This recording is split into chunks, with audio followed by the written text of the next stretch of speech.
இல்ல அது அவசியமற்றதுன்னு நினைக்கிறேன். நீங்க ஒரு படத்தை உங்களுக்கு தெரியும், அவர் இதுக்கு முன்னாடி நடித்த படங்களுக்கெல்லாம் நீங்க இந்த இடையூறை கொடுக்கல அப்படிங்கிறத கவனிக்க வேண்டியது இருக்கு.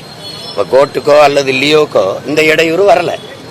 ரெண்டாவது, அந்த படத்தினுடைய அந்த பகவந்த் கேசரிங்கிற அந்த இந்த தெலுங்கு படத்தினுடைய முதல் பதிப்பு அந்த பதிப்பை நான் பார்த்தேன். அதை பார்க்கும்போது அதில் இந்த சான்றிதழ் கொடுக்குற அளவுக்கு அது தடை நீட்டிக்கிற அளவுக்கு அதில் ஒரு சிக்கல் இல்லை அந்த படத்தில்.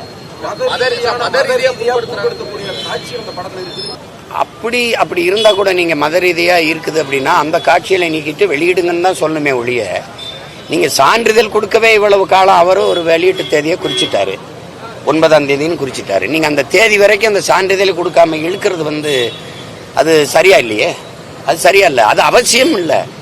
இந்த காட்சி வந்தா இது பார்க்குற பார்வையாளர் மக்களை துன்பப்படுத்தும், அப்படி துன்புறுத்தும்னு சொல்றீங்க.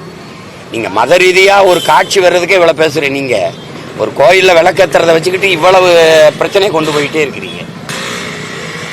புண்படுத்தக்கூடாதுன்னு நினைக்கிறீங்கன்னா பிரமதத்து மக்களையும் புண்படுத்தக்கூடாதுன்னு நீங்க நினைச்சிருந்தீங்கன்னா நீங்க அங்கிட்டு கிடா வெட்டிக்கிறீங்க, நாங்க அங்கிட்டு விளக்கேத்திக்கிறோம்னு சொல்லிட்டு போயிருப்பீங்க.